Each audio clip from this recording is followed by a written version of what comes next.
Nico Williams gora, Nico Williams bera, baina kulebroi hori amaitu da eta orain beste gauza batera pasatu behar gara, ze hemen bizitzak jarraitzen du eta dena ez da Nico Williams. Eki Fernandez da gaurko izena Markel, ze bero-bero dago asuntoa eta dirudi lehenengo fitxaketa izan daitekela. Hori da, Realak bere jada lehenengo mugimendua egiten ari dela dirudi. Bueno, lehenengo astean hitzen genuen Igor Julio, oinguan, Zelayer dixan jokatuko duan jokalari badakagu. Kasu honetan 22 urteko Argentinarra, orain Alkazia, espero dut, bi dixuan ziar berriro ez behar errepikatzia izen Ez. hau, ze nahiko zaila da. Baina, badakigu, azkenengo urtietan Arabia Saudiko ligak, botere ekonomiko oso handisa duela, eta jokalari asko erakarri ditzu, eta, kasu honetan, eki bat izan da. Bai, botere ekonomiko horren erakusgarri da pasaden urtean, hau da, iazko udan, ia 20 milioi ordaindu zutela Eki Fernandezen truke, Eki ez da K eta H-rekin, baizik eta Ezekiel deitzen dela, ez da izen euskalduna. Ia 20 milioi ordaindu zuten, eta klaro, orain, saltzerako orduan, inbertzio hori berreskuratu nahi dute. Orduan, atzo atera zen informazioa, lehenengo Fabrizio Romano atera zuen, baina gaur notiziaz de Gipuzkoak ja baiestatu du izteko oso hurbil dagoela eta 18 eta 20 milioi inguruan egongo dela fitxaketa, etorkizuneko salmenta baten portzentai bat gordeko du Arabia Saudiko taldeak kasu honetan. Claro, inbertzio garantzitsua da, Realak ikusi dugu Oscarsonengatik 20 ordaindu duela, Sadik ere 20-25 izan zirela, orduan hildo horretatik doa fitxaketa hau ere.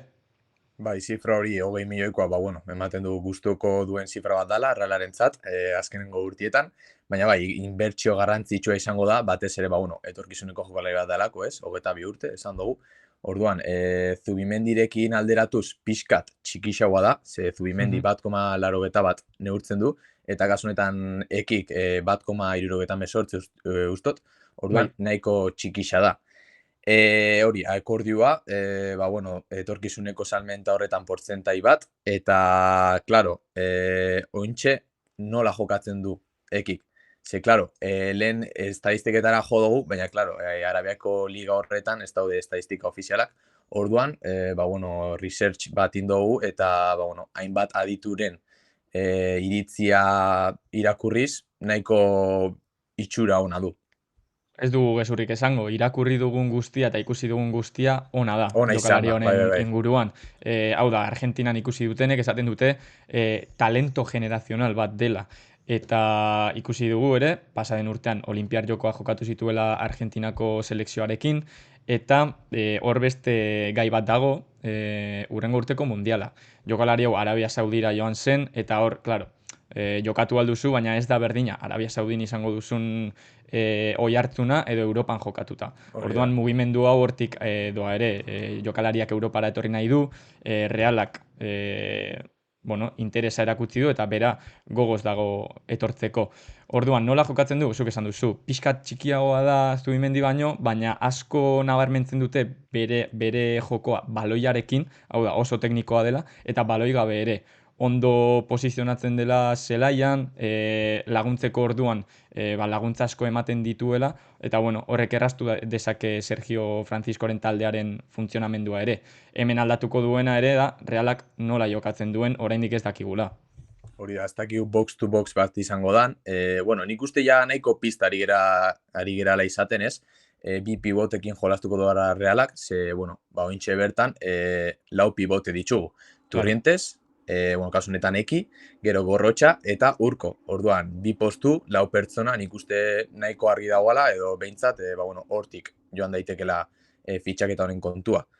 Arsenal atzetik izan zuan jokalari bat izan zan, eta, azkenengo urtietan, aurten adibidez, Gabri Veiga ikusi dugu Europara Mhm. bueltatu dela, orduan, kasu berdina izan daiteke, non, jokalari gazte bat dirua induan urte batian, ze seguro, milioika eta Seguru, bai. milioika euro irabazi dituela, eta ontxe Europara bueltatu nahi du, kasu honetan Realera, proiektu gazte batera, eta, maila handitzera. Bai, niri ere izen hori etorri zitzaidan burura, ez? Gabri Begarena. Ba, eskeneko Ikusi antzekoa zuten, da kasua. Hori da, Argentinan ikusi zutenek esaten zuten Arabia Saudi ez zela bere lekua. Hau da, bera Mm. zerbait gehiagorako zegoela, zuk esan duzun moduan Arsenal zeukan atzetik, beste talde batzuk ere interesa erakutsi zuten, baina azkenean diruak deitu egin zion eta ez zuen zalantzarik izan Arabia Saudira joateko, ez? Orain, bere bizitzako aukeraren aurrean dago, ez? Europan maila ona erakutsi eta mundialera joan alizateak tentatuko dio eta horretzen bila doa ere.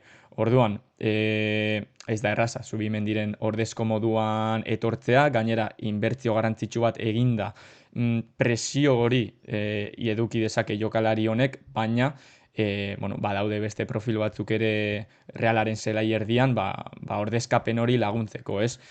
Nik uste dut Gorrotxa garrantzitsua izango dela, Urkok ere bere paper garrantzitsua izango duela, eta ikusteko dago Turrientesek hor jokatuko duen edo zertxo bait aurrerago. Ze hemen beste gai bat hitz egin behar duguna, zelai erdian dagoen overbookina da. Ze ez dira soilik lau jokalari horrek, baizik eta 11 jokalari daudela zelai erdiko 3 postuetarako.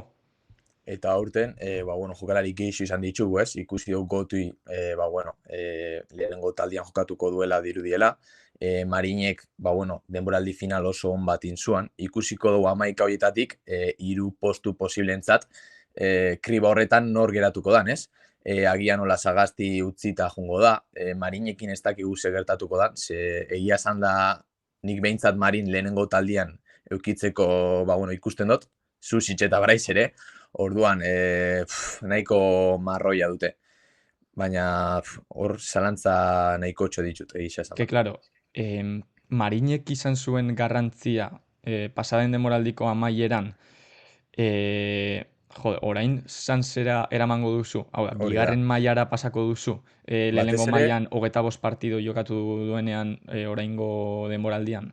Bai, batez ere, agresibitate hori bakarrik Marinek erakutsi dualako, aurten ez? Hitz egiten ari gera hori, Eki Fernandezek agresibitate hori duela, eta Marin antzekoa da. Orduan, odol pixkat behar dozu zela erdixan, partidak aurrera eramateko. Bai, eta bueno, Eki Fernandezen izenak irakurri nuenean, bueno, nik enuen ezagutzen, baina irakurri dudanak esaten dit nahiko jokalari potentea dela, kantxeroa, apustua, argentinar kantxero bat dela, agresiboa baloi gabe, eta hori gustatu zitzaidan, ze azkenean Realak profil hori ere behar du, ez? Gehiago box to box bat, baina ez dakigu, ez? Eguneko egunean box to box bat izango den. Bai, azkenean 20 milioiko inbertsioa da, baina nik uste, bueno, aurretik dago apustuak, baino asko seguruagoa dala, ez? Ze, bueno, hasidan jokalari bat da, ez da huazteko. Orduan, alde horretatik. Hala ere oso gaztea da, 2002koa da, Bai. eta Realak orain arte izan duen fitxaketen politika horretan bai sartzen da. Azkenean Oskarson etorri zen 2004koa dela, eta orain 2002ko jokalari baten 20 milioi inbertitu nahi badituzu, apostu garrantzitsua da. Honen arira, garrantzitsua da ikustea ere, Realak jada zenbat jokalari dituen 2000 urtetik aurrera jaiotakoak. Ze, pasada bat da, datua daukagu, ze kontatzen egon gara, eta 17 jokalari dira. Honek hitz egiten du ere, hor ordezkapen generazional bat eman dela, eta klubak hori bilatzen duela, batez ere. Bai, proiektu luze baten aurrian gaude, egisa da urten agian zikentzia maila hori ez dala horren altu egongo, ez? Eta igual begira da, ez litzateke egon beharko, ez? Hori da, pare bat urtera egon beharko litzateke begira da hori, batez ere, bueno, jokalari gehixenak hasi diazenian. Gero, bestalde batetik ere, orokorrian, overbookina dut aldian, ze hitz egiten ari gera, bai Igor Julio, bai Eki, baina irterak ez dira eman. Bueno, behintzat, lehenengo taldian, bigarrenian, bai, gerotxu aipatuko dugu, lehenengo taldian ez daude, 31 jokalari daude, bueno, printzipioz, 25 postuentzat, fitxentzat. Bai, eta 3 egun besterik ez dira falta aurre denboraldia hasteko, 3 edo 2, eta ja eman behar dira irtera horiek, ez da erresa, ze azkenean agur esatia ez da inoiz erresa. Ez da erresa eta gehien bat ez duzunean errendimendurik eman eta beste talde baten egokitu behar zarenean, Hori ez? da. Orduan, ikusiko dugu nortzuk irteten diren hurrengoko orduetan, ez dirudi oraindik mugimendu askori dagoenik, baina bai itxi daitekela fitxaketa hau, eta gu oso adi egongo gara eguneratzeko eta azken ordukoa kontatzeko. Oraingoz kontatu dezakeguna Notizias de Gipuzkoak argitaratutakoa da. Akordioa nahiko hurbil dagoela, Arabia Saudiko talde honen iturriek adierazi duten bezala, jokalariak etorri nahi duela, eta nahiko urre dagoela egiteko. Hori da, Fabrizio Romano ja, ba, bueno, Mikel Rekalderi txek hori, emotikon hori jarri zion, ez? Orduan, Bai, ba, bai, bueno, bai, dena bai. dirudi ja bideo honetik doala, orduan, ba, hori, lehen aipatu duguna, irterak ez direla gertatu lehenengo taldian, baina bigarrengo taldian, bai. Hau da, Bai, bai, bai. datorren denboraldian, ez dute jokatuko bigarrengo mailan, ez Manes Gibelaldek, ez Eder García, ze bisak, ba, bueno, kontratu amaitzu dute, eta Bilbao Atletikera doaz. Hori da, gaur goizean bertan egin dira fitxaketa horrek ofizial. Ofizialtasuna, hori da. Orduan, bueno, gu hurrengoko mugimenduetara adi egongo gara eta kontatuko dizkizuegu. Hori da, hemen txongo gara.